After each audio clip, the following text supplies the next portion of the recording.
There we go. No, it still got that no. It's your boy Boofy, aka Boo Packet. Welcome back to another video. Listen, don't mind that, please. I swear to God, please don't click out the video, man. You see it, Goo cultivation system. If I'm gonna talk about every single volume of Reverend Insanity, I might as well just talk about the cultivation system just to get out the way, so we don't need to explain this anymore. We got a lot to talk about, so you already know who it is. You see the channel. If you really like the videos, like, comment, subscribe. I make videos like this almost every single day. What are we gonna be going over? What is Goo? Goo history in China. Wow, did I really include that? Ranks of Goo / mortal Goo, wild Goo, refining Goo, taking care of Goo. Shout out the wiki, man. I'm just gonna basically extrapolate on the wiki. That's all I'm gonna do. So what is Goo? What is Goo, man? If you even don't know Reverend Insanity, why'd you even click on this video, bro? Like, oh, it's because of that crispy ass thumbnail, isn't it? Yeah, man. You see how I hit that technique, man. Wait, hold on. Edit legend. Hold on. I do it. Wait. You see how it doesn't play? Hold on. Stop the music. You see that? Look at that. Look at it. Look at it. See, that's the cute little looker worm. Humans are the spirit of all living beings, and Goo are the essence of the heavens and earth, the essence of the world itself. In the Goo world, there are countless species and an ever-increasing number of new Goo. Wild Goos are able to use naturally occurring primeval energy and create wondrous effects. In nature, under the right conditions, Goo can form from life forms such as insects. They can live everywhere in the deepest crevices of the earth, the highest of clouds, on the bodies of wild beasts, and the most dangerous of plants, and even in the dreams of man. The scholars of the past have gradually uncovered the mysteries of the Goo. Mortals who have opened their aperture were able to use primeval essence to refine, manipulate, feed, and raise Goo. Such people are called Goo masters. I don't really need to extrapolate really on this. If you read volume 1 of Reverend Insanity, you already know what's happening here. You already see what's popping. You know, Feng Wan was cold and reckless. That boy opened up his Goo aperture and said, like it should be. Goo history in China. Goo, or I'm not gonna pronounce it, but you can read it, was a venom-based poison associated with cultures of South China, particularly Nanyue. The traditional preparation of Goo poison involves sealing several poisonous creatures, example centipedes, snakes, scorpions, inside of a closed container, where they devoured one another and allegedly concentrated their toxins into a single survivor. Which is why Reverend Insanity is so gruesome, by the way. It not only captures this through its power system, but it also isn't able to capture this by how the world is set up. Everybody is all on this one planet trying to make to the legendary rank 10. It's just who's gonna make it? Who's gonna be the first to do it? Well, is it Renzu? Feng Wan trying to be that one. But it just basically explains how gruesome Reverend Insanity is. Kind of philosophical in that sense too. Whose body would be fed upon by larvae until consumed. The last larva held the complex poison. Goo was used in black magic practice such as manipulating sexual partners, creating malignant diseases, and causing death. According to Chinese folklore, a Goo spirit could transform into various animals, typically a worm, caterpillar, snake, frog, dog, and pig. Yo, I wonder if there's multiple Goos, is there such thing as a Goo that could make somebody so lucky? Don't spoil. I'm just saying a rhetorical question so that if I do see it, because I feel like there is. They say everything's in it, and they have said something about luck. So I'm hoping, but I don't. He hasn't got anything luck based yet. There's no way Feng Wan is gonna get a Goo that makes him the most luckiest man alive, like that, or make him super duper lucky. No way. That don't sound like that.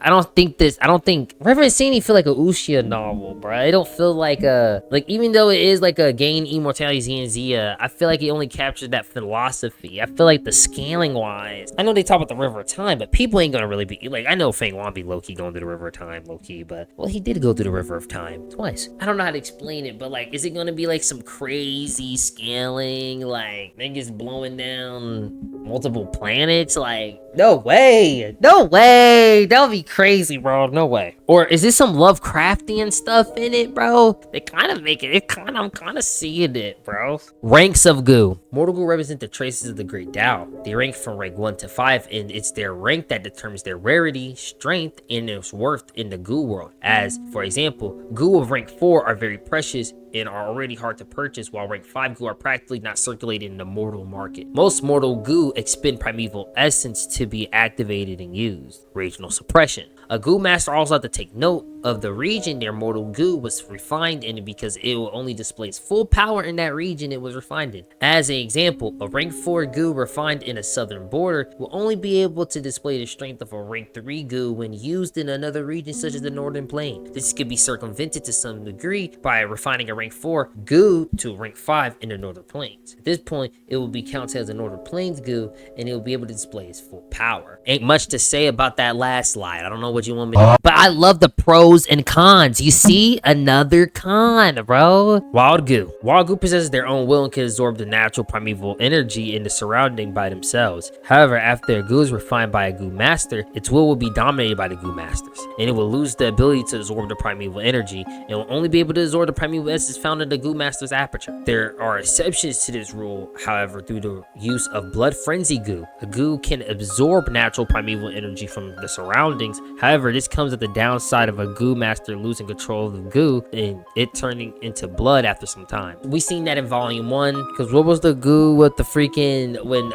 Feng Wan was trying to escape because the freaking first Guyu ancestor and the divine investigator was fighting? It was around that time. Wild goo naturally also possess their own survival instincts. Even though they inhibit wondrous and powerful effects, most goo are very fragile and therefore search for a safe place. Those safe places are mostly extreme ones. For example, beasts that contain corresponding Dao marks. So for example, what's a Dao mark? A Dao mark is basically something like, if something got the Dao mark of time, let's just say there's a beast, it's a panther, and it got the Dao mark of time. It got a goo that also stops time for a duration. Like, let's just say the goo is called like time stop goo. Try! A time path goo would feel that a time path beast would be the best habitat for it. The more time path Dao mark it has, the more desirable it will be, because the more Dao marks a beast has, the stronger it is, and the higher the chances for its own and its goon's survival. The beast will have a certain symbiotic capacity for goo,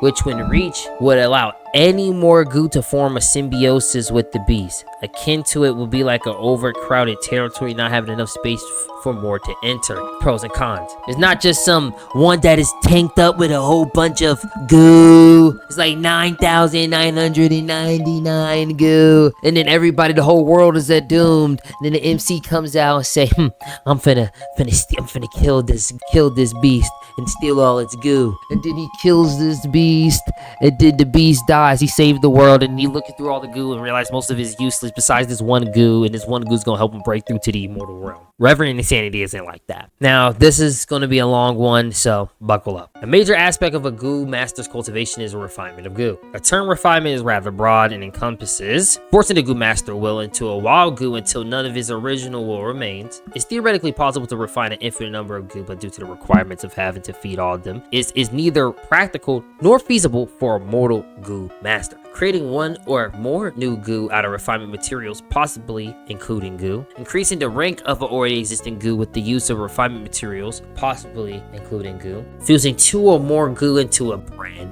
new goo, which is what most people do. Refinement will enforcing. So let's just say you're trying to refine a goo. Let's just say, oh my god, you're rank 2. I got this stone beetle broad skin goo. It gives me the skin of a broad stone beetle skin. You get the point. Hard skin, really good. Okay, gotta refine it now. Let's read. Forcing the will of the goo master into a wild goo, or the already refined goo of another goo master, is the act of making it theirs and allowing the goo to be used by the goo master who refined it. The refinement process is dependent on the various variables, which is the following. The rank of the goo. The higher the rank, the harder it is to refine. Goo 2 ranks or higher can pressure lower ranking goo into submission, making them easier to refine. We see this with Feng Wan with his rank 6. That's his treasure, because remember, he got pressed on the mountain in chapter 1. He's saying, man, you raped my sister. Man, you finessed me out my goo and stole my primeval stones. Man, you closed down my whole auction in my business. He get murked. He gone bye-bye. But guess what? He comes back a week before he becomes a goo master. Because guess what? Spring Autumn Cicada. That's the only brain rot trait he got, is broken insane treasure. But that's all. That's the only thing he got. That's the only thing he got. And even then, that thing got a cooldown. He's not no Subaru where he could just be like, oops, Spring Autumn Cicada. Although Subaru is is literally like top 3 favorite MCs of all time in fiction. The type of will, if it is a wild will, it will be easier to refine a goo, which is containing a goo master will. Basically, it's easier to refine some goo out in the wild than to be like, yo, I stole this man's goo, let me refine it. A goo master can willingly let other people refine their goo, making the process a lot easier, almost effortless. If the goo master was an enemy beforehand, their goo would be hard to refine. Did anybody ever like try to finesse their enemies by freaking giving them a goo, let them be halfway through refining it, close to being effortless, and then making it hard instantly, and then they instantly get a backlash, bruh? The will inside the goo also serves as a deterrent. It also allows the goo master who refined the goo to detonate it with just a thought at any time, making it virtually impossible to forcefully obtain their goo without special methods or instantly killing them. If you're trying to steal somebody else's goo, unless you have like some goo that can steal other people's goo. Was there ever a dude who was known for stealing other people's goo? I swear to God there is. Unless you got a goo that can steal other people's goo, or like they said, special methods, or you got a goo that can instantly kill them, or you instantly kill them somehow. I don't know, using a killer move, doing something. And it's just the goo system, bro. There's a whole battle system to it too, bro. Like how you battle is also important for a goo master. I can make that into another video. Refinement vital goo. So let's just say you're like, oh my God, bruh, this goo would be really good, and I want to build a crazy path for this. I'm gonna build a crazy set of goo. I'm gonna build around this. And if you don't know what a path is, basically a path is kind of like, let's just say there's one goo you really like. Let's just say there's a goo like ice sword goo. Let's just say ice sword goo, right? Like, oh, I really like the ice sword goo. I want to make it my vital goo. You'll make that your vital goo. You know, let's read this first, and then I'm gonna break it down. Every goo master starts their cultivation journey by refining, mostly will enforcing, a goo of their choice that becomes their vital goo. A vital goo, note, vital or other translation, lifebound, is a very special and close relationship with the goo master because its grade mostly determines the future prospects of the goo master. If the vital goo is destroyed or removed and refined by somebody else, the goo master will at best suffer a heavy injury, at worst die. If a goo master happens to find an extremely good goo and wishes to make it their vital goo while having one already, it will prove difficult but not impossible to change it. But this meant destroying their vital goo first, and in the process suffering heavy injuries from backlash. The vital goo is most often the first goo to have its rank increase as its core strength of any goo master. And unlike other goo, it also has the characteristics of not being destroyed when being refined to increase its rank. At most, it will be heavily injured and would need to recuperate. So like, look at Fang Wan. Anytime he goes back to the River of Time, the spring autocata goes back to looking dead and lifeless, like a dead leaf that could be blown in the wind in the springtime. And then when he get healthy and when he go up in that rank, he like, hold on, he looking at that spring autocata, putting pressure on his aperture. He's seeing it looking a little healthy, looking around. He like, well, there's a crazy aperture. This thing a little too tight, a little claustrophobic. These goos need to move around, and the goos swim to the bottom of the goo pool, and they're like, ooh. So basically, let me explain what paths are. So basically, let's just say you got an ice sword goo you really like. Let's just say it's a rank 4. Crazy ice sword goo. You could be a rank 1. Let's just say you just awaken your aperture, you get that rank 4, you make that your rank, you make that your vital goo. Your next set of goos should be something that is built around that, kind of like a RPG almost, where you have like a main move that you really want to use. Like, you ever see them like crazy ARPGs like PoE, where they just spam one move over and over again, bro, and then they have other moves to support it, like a movement skill and stuff like that. That's basically what Reverend Insanity is. That's a path. Ice sword, you want to get some type of movement skill because you have a sword, so you want to get up close. Boom.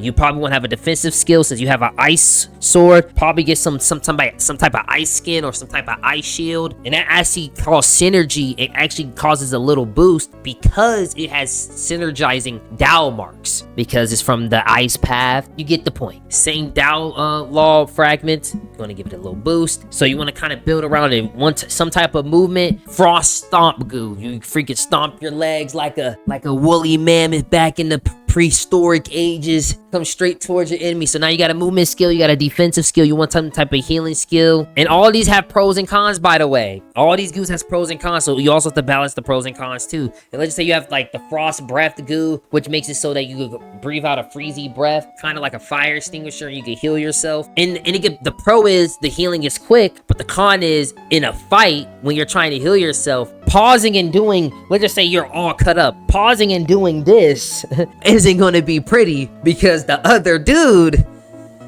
he watching. And also the con is your movement starts to slow down because obviously you're freezing, you're cold, you know what I mean? So maybe you should get another goo that maybe boosts your damage when you're cold. Or gives you like a physical boost when you're cold. There's all goos of all kinds. So that's what I'm saying, like, you gotta really build this. That's basically what a path is. At least that's how they explained it. Don't worry, I'll make a video about it soon, depending on how well this does. Refinement, goo creation, and increase in rank. The aspect of refining goo from materials and other goo is an act of fusing and making traces or fragments of the great Tao interact with each other. This process is more mystical than chemistry and even more dangerous than the processing gunpowder. Refining goo is costly because each attempt needs a high number of different materials and goo in sometimes large quantities. Look at the liquor worm, for example. Liquor worm is just a really good example, bruh. I think that's also a really good goo to put in the beginning because that's a really good pathway to explain like how, even though the goo master died, he ended up getting murked and he never made the like rank 5 liquor worm, because if he did, that would be an OP recipe line, bro. That would be an OP recipe line. It would be insane. Like literally, you'll be able to go up the ranks easily. There are multiple known and unknown factors which determine a successful refinement. The unknown is luck. You could be the best refiner in the world, have 10,000 year transmigrator. Trying to refine a rank 4? You can still fail. The following factors are the ones that increase the chance of succeeding. High familiarity with the goo or materials needed for the refinement. Using materials that are not maliciously tampered with. High attainment and refinement path. Using the best recipe for the refinement. What I mean by best is, let's just say somebody make like the best recipe for rank 5. Even though on paper that could be the best, there's always better. Because there's so many unknown factors and there's so many other goos and materials getting sprouted out in the world, you never really know. This rank 5 that you think that is the best ever and can never be a rank 6 really can be. There's really no such thing as a best recipe. Using the nature goo refinement technique / Harryman Heaven Earth Stop. I don't know what that is, but that sounds absolutely crazy. Parallel refinement. Even then, there's a certain chance of naturally occurring failure rate that's unavoidable. And each failed refinement tip is met with a loss of, at best, part of the materials, at worst, all the materials, as well as an injury to the soul. History has shown that the refinement of goo only rarely succeeds at the first attempt.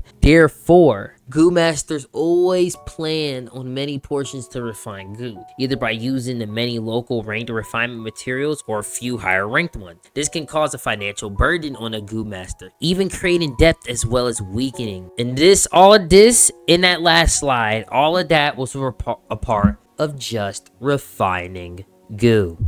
You still gotta take care of it and then using it, but I don't think I talk about it in this one. I don't think I did it in this. I'm sorry, I'm only one man. Don't worry, if this does well and y'all really want it, I do one on the battle system. Taking care of goo, you also gotta take care of them, man. But don't worry, there's some upsides and downsides. Taking care of goo. The common saying among goo masters is that raising a goo is like raising a mistress. To keep a mistress, you would need to buy food, clothes, a house, etc. It's very expensive, and the more you have, the more costly it is. A normal man can't afford it. A goo master refines goo, uses goo, feeds goo, and tends to the needs of their goo, and for that, the goo master needs knowledge for how to raise them. This is a trade, this is an eye for an eye relationship, bro. This is a shaking relationship. You use me, I'm drinking on your primeval essence. I have a chance to evolve, but my will is up to you, and my survival is up to you, and hopefully you'll make it. That's real, especially when it comes to the vital goo. This knowledge is extensive and profound because there are all kinds of goo. There are all kinds of needs that needs to be tended to. Some goo need to swallow soil, some need starlight, some require tears, and some feed on clouds, air, and other unorthodox foods. Rank 1 and 2 goo need to be fed every few days. Rank 4 needs to be fed once every few months. Rank 5 needs to be fed every 1 to 2 years. mortal goo need to be fed every 5 to 6 years, and each time they eat, it will be extremely expensive. For example, something like the spring owl cicadas actually should be ranked higher, I'm sure. I don't know why it's ranked, I think it's only like 7, because if I'm being truthfully honest, bro, the feeding is easy. It only feeds on the river of time, and it automatically becomes the goo master's vital goo, and it's a rank 6, which means you get to transmigrate back from the river of time with all the knowledge you know, or have a rank 6 as a vital goo, and all you have to do is ball out and survive like a guaranteed 7 to 8 years, it seems like, and then you'll be able to go back at least a couple minutes. The higher the rank of the goo, the higher the cost to feed and raise it, but the interval between each feeding session will increase greatly as well. It often gave a goo master too many difficulties to cope with, making them have unceasing headaches over it. The amount of primeval essence in the aperture is another limiting factor. Once it was consumed, the goo would not be able to be used until the essence was replenished. Therefore, goo master only refined and kept a select few goo in the respective rank. Mortal goo masters rank 1 to 5 will usually raise at most 5 to 6. Oh, well, okay. At the same time, while goo immortals rank 6 and above can raise millions or even 10 millions mortal goo at the same time. I think I got the scaling wrong in this. Oh, my mind has been blown. I just snippet this and I was like, okay, let me put it in the PowerPoint so I could break this down. Shout out to the wiki, by the way. Shout out to the wiki. Shout out to everybody who did this wiki. Yo, like, this is crazy, bro. This is crazy. The difference between the capabilities of a mortal and immortal is as far as the clouds are from the mud. They all say that.